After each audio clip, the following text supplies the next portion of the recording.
Welcome to Insurance Town. I am the Mayor, Heath Sharon, and I'm the host of this podcast. And today I'm doing a little bit of a solo. So if you don't like these episodes, cut it off now.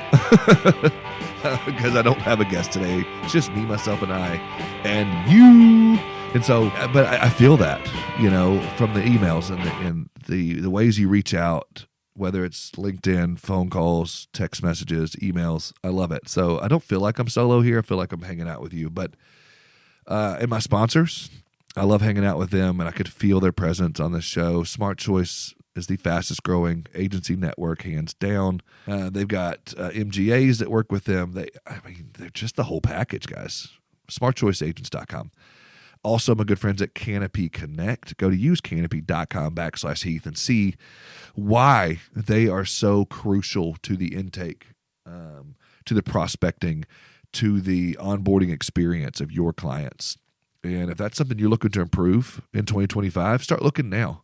There's no need waiting in 2025. Do it now. Do it on November 1st. Do it on November 3rd. Do it whenever. Do it now. Reach out and get a hold of them and find out why. They're more than just a one-click solution to getting the deck pages and the driver list and the loss runs that you need to quote your prospects. They are the complete and whole package, and they're continuing to expand. And I'm going to have Toga on the show coming up. I keep teasing it. We've had to push back the interview, to be honest with you, but it's going to happen. They've got some really cool releases coming out, so I can't wait for you to hear it. And next week, I got a great guest that I was supposed to release today, but I had to get this tangent out, so I'm going to get out of the way so you can hear more of me. I just really wanted to talk to you guys just a little bit about some things that have been on my brain a little bit. I've had some emails and some texts and a really good conversation or two lately with some of you at different conferences and different events, different things going on. And the conversation has come up because I posted a LinkedIn post, I think about it too, about talked to some people at some conferences lately about it.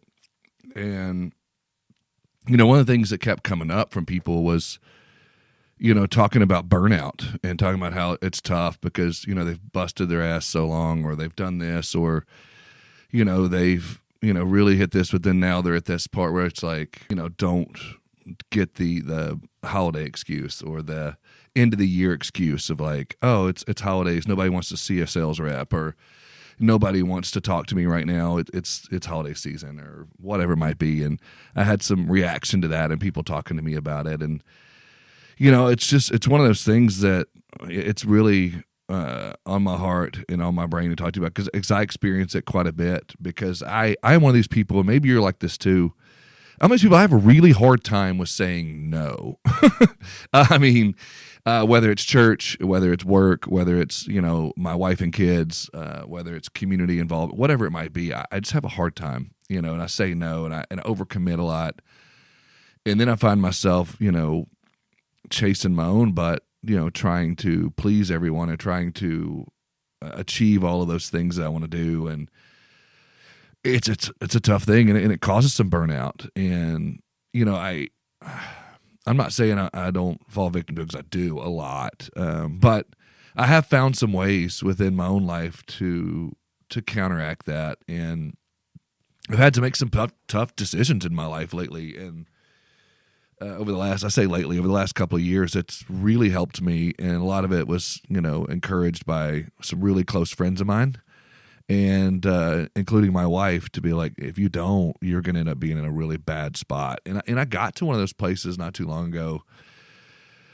But, I've really started to focus on quite a few things I just wanted to talk to you about. And, one of the things that got me was, I've been reading a lot of these reports that have come out from, whether it's the Big I report that came out, with all the stats and all the things, or it was some Gallup polls I've been reading, and I'm a stat guy. I can't help it. I grew up, loving baseball and sports and basketball and whatever it might be, and I'm a stat guy, and I saw a stat that was like 76% of employees say they feel burnt out. And then I started digging into like, where's that come from in insurance? And in insurance, I found a stat that was like 64% of insurance professionals feel frequently stressed out or have anxiety or feel burnt out. And get those blues, so to speak. And some of that, I can understand might be to overwork and busting butt and doing that, or some of it might be to this market that we're in, whether you call it a hard market, a transitional market, a unique market, whatever you want to call it. But I mean, for several years now, we've had the conversations of, why are my rates going up, or clients mad, or they call upset and they're blaming you, the insurance professional, or the agent. If you're a marketing guy or you're a carrier person, maybe your agents are calling you and they're, banging on the desk wanting more quotes, or they're wanting better turnaround, or whatever it might be. And wherever you're at in the industry, or wherever you're at in your life right now, and maybe it's personal burnout and your work stress is fine. I don't know, but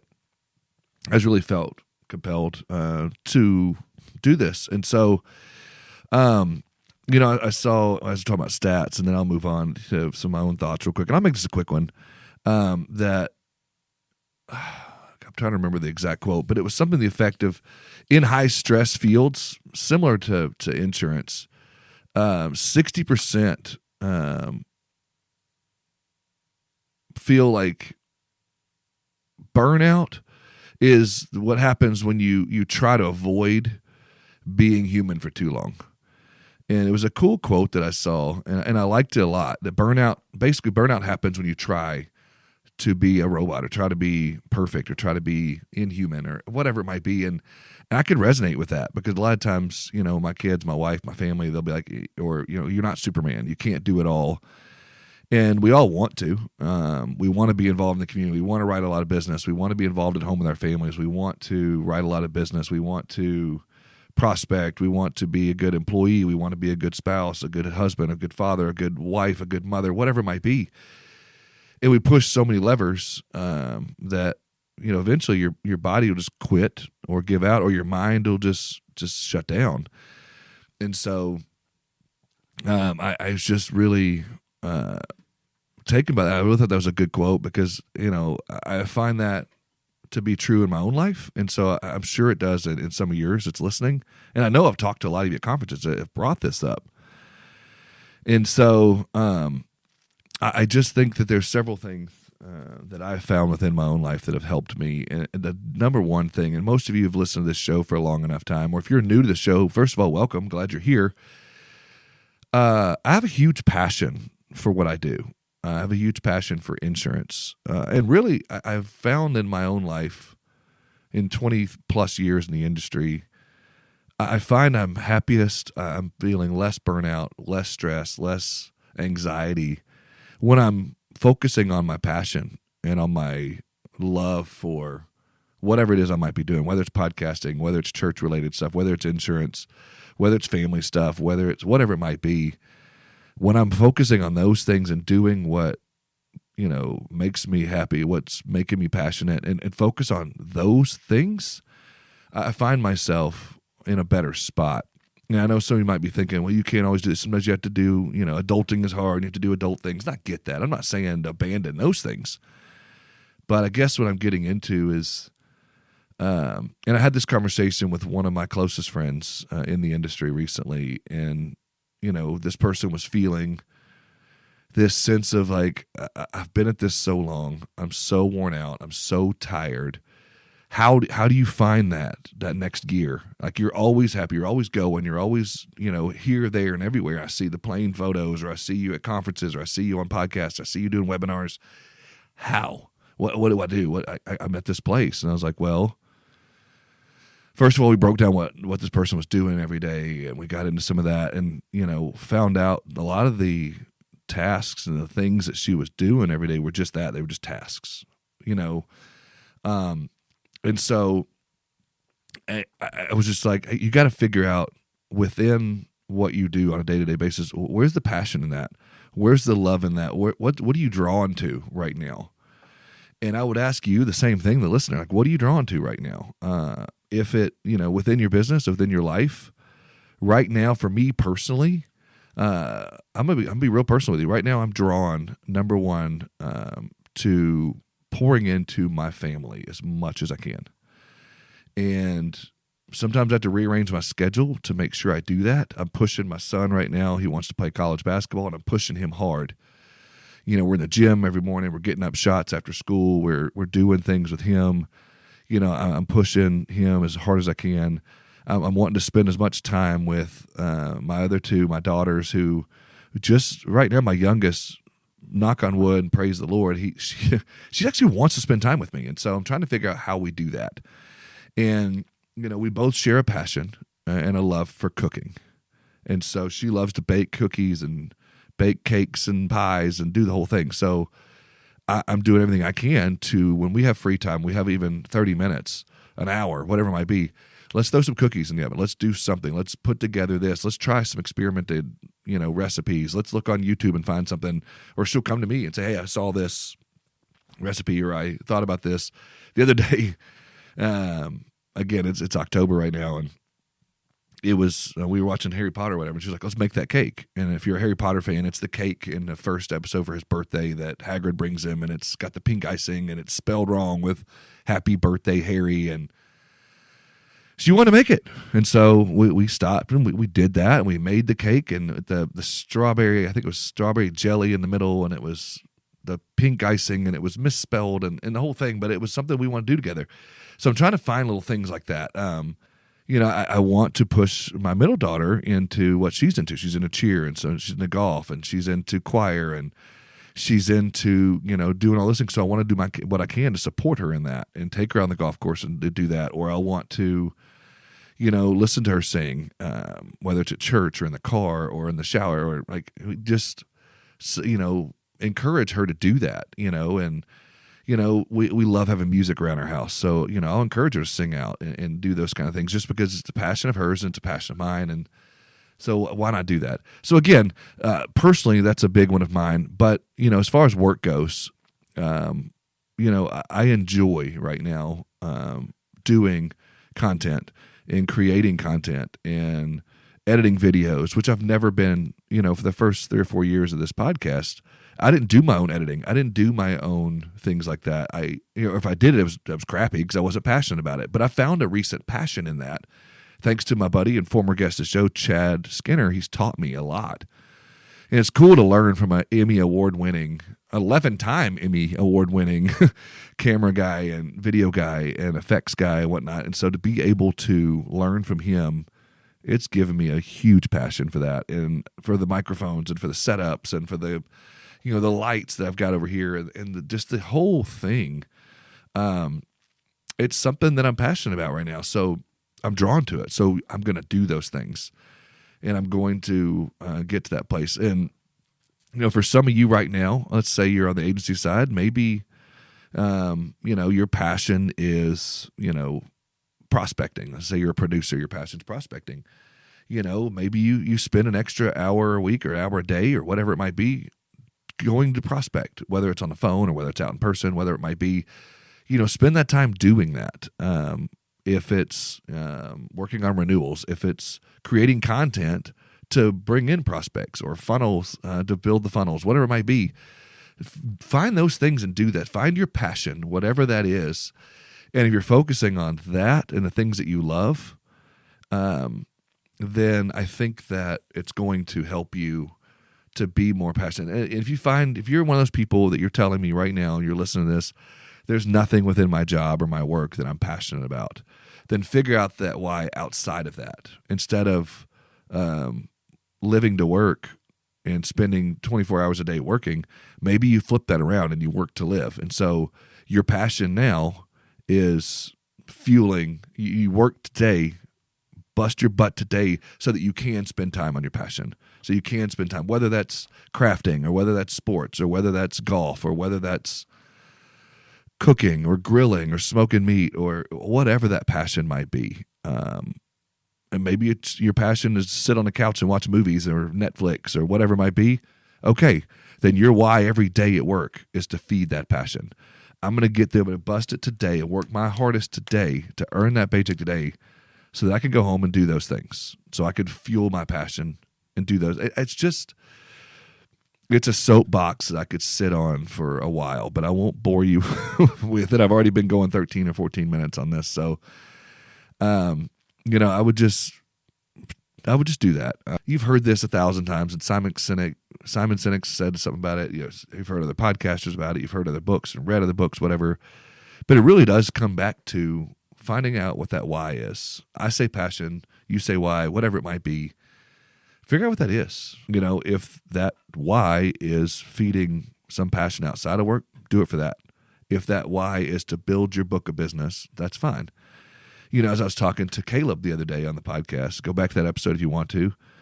We had a great conversation just about a scenario. There was a real scenario, but that I posed of if one of your producers, let's say you're a manager in an agency, one of your producers' why is to buy a boat and live on the lake and have this lifestyle on the lake. Help them to feed that why. Okay, so that boat's going to be this much of a down payment. It's going to cost this much per month. It's going to do this. Let's back into that. Okay, how much production do you need to do per month to hit that, or per week, or per day? Whatever their motivating factor is, whatever it's going to be to push them to that, do that. And then find ways as a manager to match that enthusiasm, match that passion of, all right, man, Tommy, Billy, John, Jane, Sally, whoever it might be, I love this passion you've got for getting this boat or having this lake house or this, experience of that. I'm going to help you. If you hit your goal this month, I will get your first tank of gas. I will buy life jackets for the boat. I will help you with your slip rental. I will do this or that. So it helps feed that.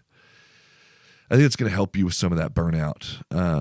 I think one of the other things, I was very, very, very fortunate in my life to work for what I would call the time management guru, aficionado, whatever you want to call it. And I learned a lot from working at this place and some things that really helped me a lot. And I think that's going to help you with burnout too. And I don't want to really dive in too deep into some of this, but I would say, to consider what can wait and what cannot.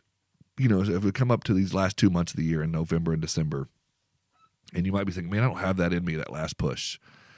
Start taking a look, okay, what can wait till next year? What can wait for another day? And what do I need to focus on now to help me to finish out this year? You've got the X dates. You've got the pipeline built. It's not too late. Find out what you got to do to get that done. If you're a service person, if you're an underwriter, if you're a marketing, wherever your role is, figure out what those things that can wait and what are those things you need to dive into right now. What are those renewals you need to work on now?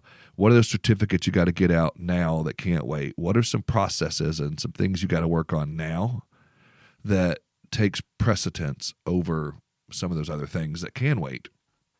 Because I found working with agencies for the last 5 years, even longer, going back to rep days and, as an agency owner, a lot of people spend a lot of time spinning wheels and working on things that are not priority right now. And again, I'm not calling anybody out. Maybe that's you right now. Maybe you look at your day-to-day ops. Maybe you look at if you keep a to-do list, if you keep a journal, if you keep a calendar, and you look at your calendar and be like, well, what am I doing?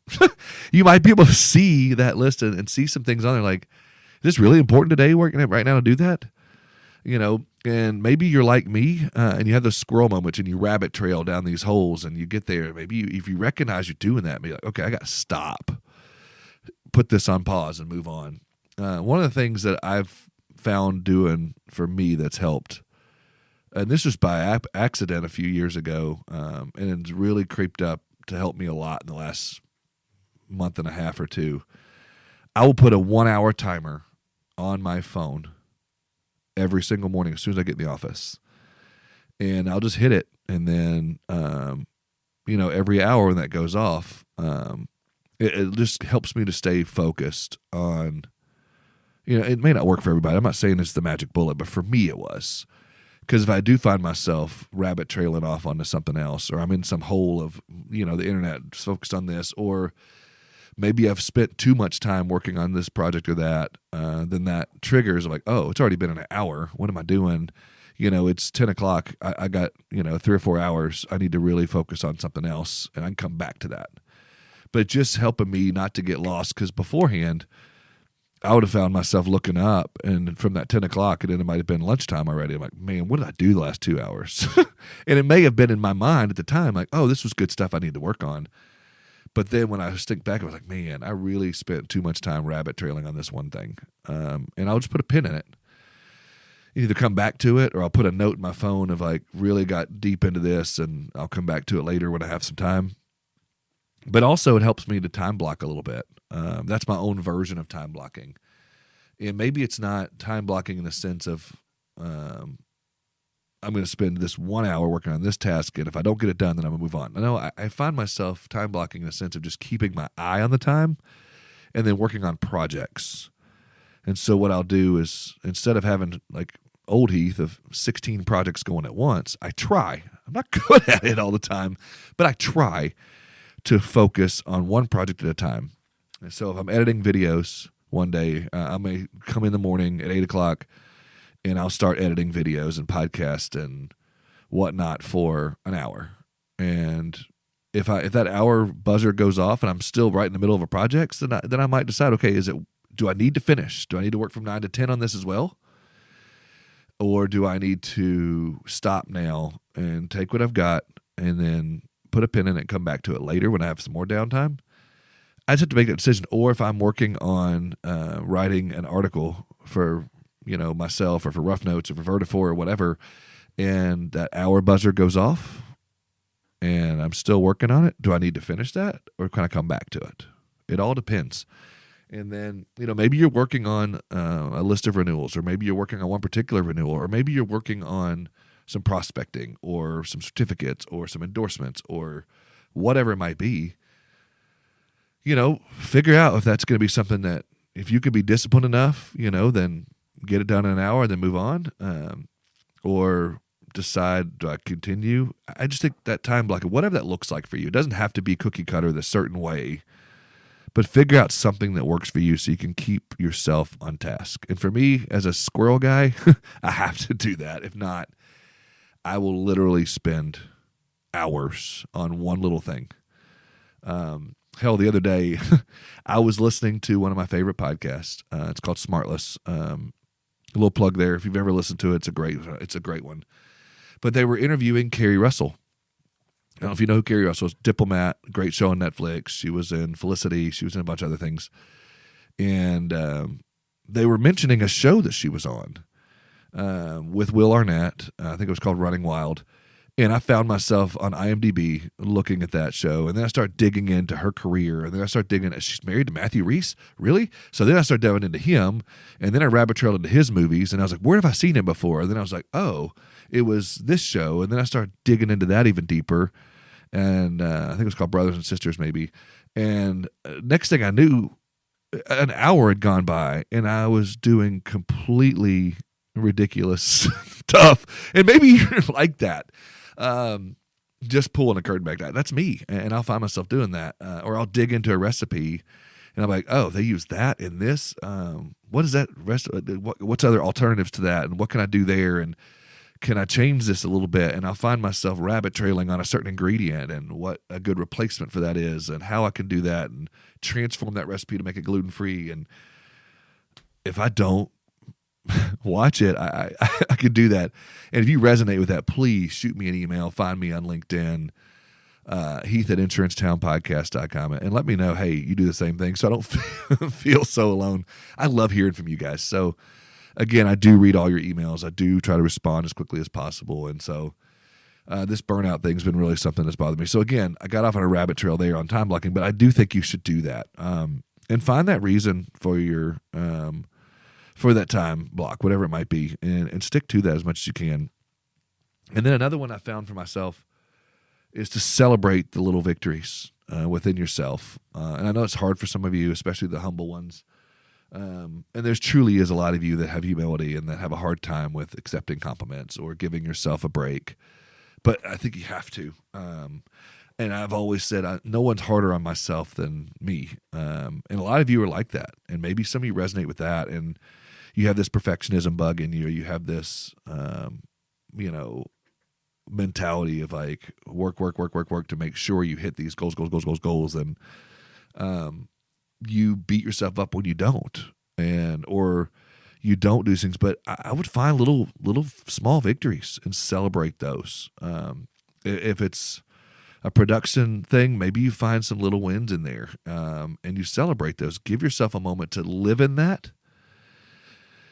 Take a breath and be like, okay, I did that. Step away from the desk for a minute. Maybe go grab you a coffee or go. Just take a minute, bask in that glory for just a minute, and give yourself some time and say, I'm proud of myself. I did that, and you can celebrate those. Acknowledging small victories boosts morale and helps prevent burnout on a day-to-day. And again, find whatever that looks like, and make it happen.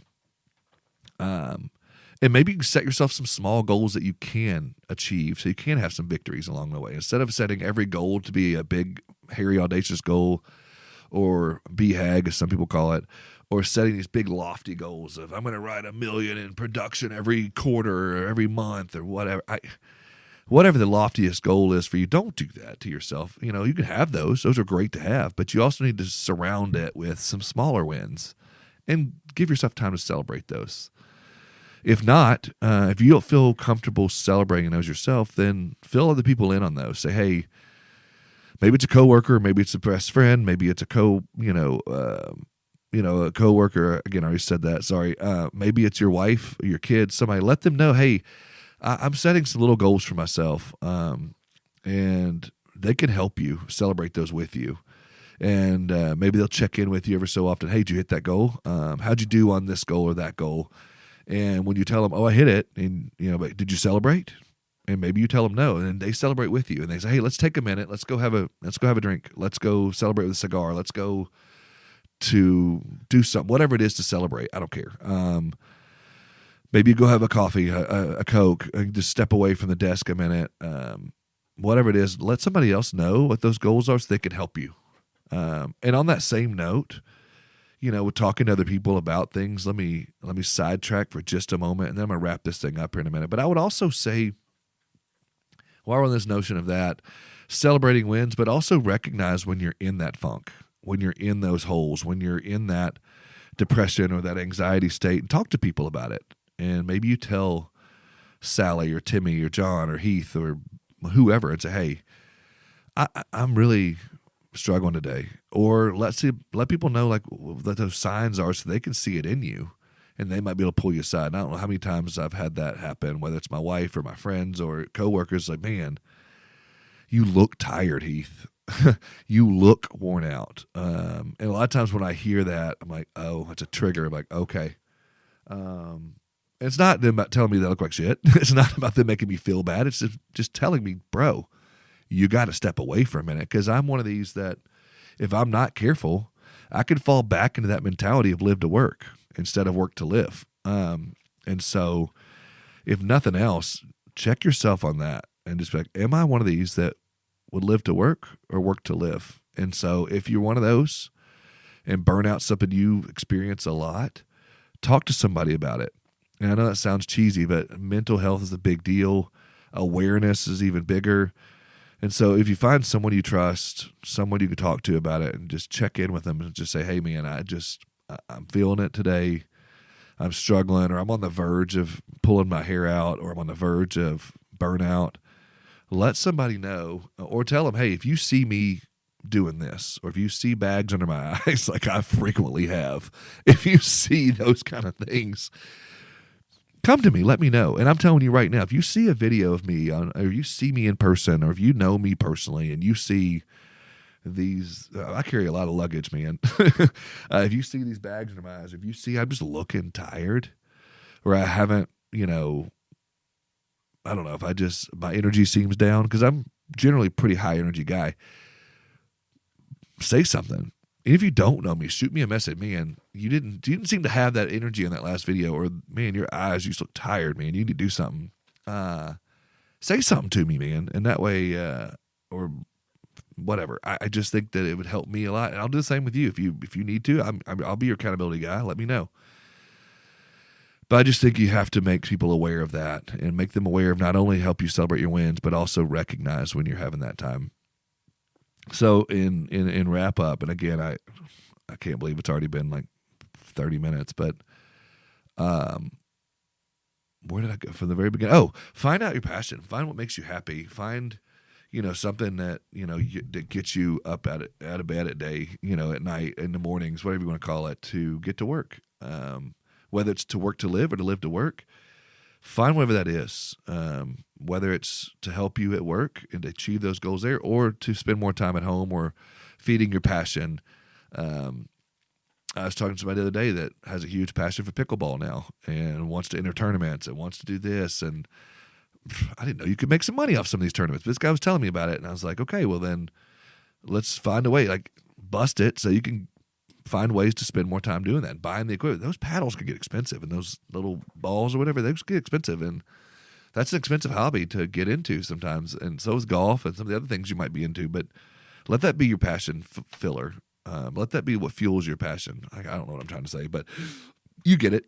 And then on top of that, find whatever works for you as far as a time block or a way to say no to what doesn't matter right now, and use your time wisely. I would say, you got a good 7-8 hours a day of work that we spend, use that for the best of your ability, and take some breaks, take some time, sit in some wins here and there. Maybe that win for you is a successful conversation with a client or with a coworker or with your boss. As little victories, and sit in those for a minute and be like, man, I'm proud of myself. I really crushed that. Whether it was a conversation, a phone call, renewal, sale, whatever, sit in that for a minute and, celebrate those victories. And when you are struggling and when you feel yourself at that like anxiety, you're like, oh, I don't know, give yourself a minute, talk to somebody about it, and really find somebody you trust. And if you don't have anybody, I'll be that guy. Reach out to me. It's a huge thing. I don't want to see anybody get to that place where I've been in my life. I spent nearly a year in a state of depression after a car wreck that I was in, which is totally different than burnout, but I know what that's like. I went through a divorce, battled some of those demons. I've been through some career transitions in my life, and sometimes when I was doing really well and I got burnt out, I know what that's like. I don't want anybody feeling what I went through. So if I have to be that guy for you, reach out to me, Heath@insurancetownpodcast.com, or I'll give you my cell number, 501-908-2395. Shoot me a text. Hey, I'm so-and-so from so-and-so agency or so-and-so insurance company. I need to talk for a minute.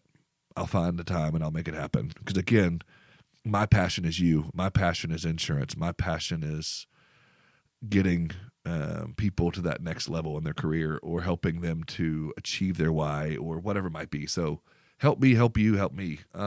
You, me, you, whatever. I always screw that one up. But yeah. And there's so many other things I can get into, but I don't want to keep going too long. Maybe I'll do a part 2. I've got so many other things I get into, but really just take the time for yourself and for your family or for your why or for your passion and get it. I think I've repeated myself a few times now, so maybe I'll start the wrap up here, guys. But really appreciate you being a listener of the show and hanging out with me today. Have a good one, guys. And I'll see you on the next one.